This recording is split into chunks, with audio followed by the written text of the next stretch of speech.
why Kali? Why to use Kali Linux over any other Linux distribution?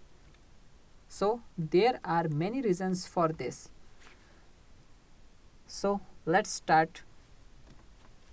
See, it is completely free. Now you might be thinking that there are many other Linux distributions which are also free. For example, CentOS, right? Okay, I agree. But let's move towards the second benefit. It is completely customizable.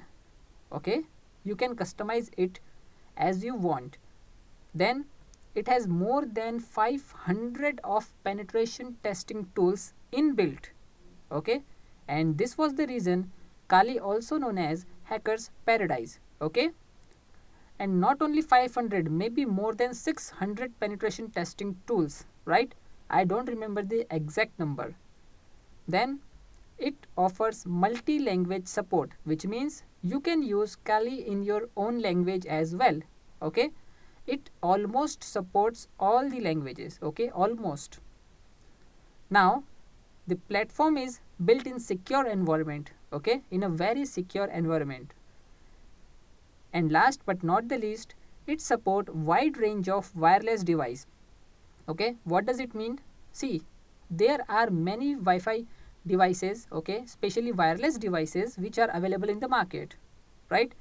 They both have or they all have different properties.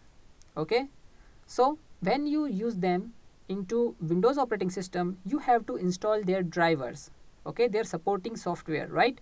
But in Kali you don't have to install anything, just attach it and it will start working, because Kali have inbuilt drivers for almost all categories of wireless devices, right? So these are the main reasons which that why we use Kali over any other Linux distribution for the purpose of cybersecurity.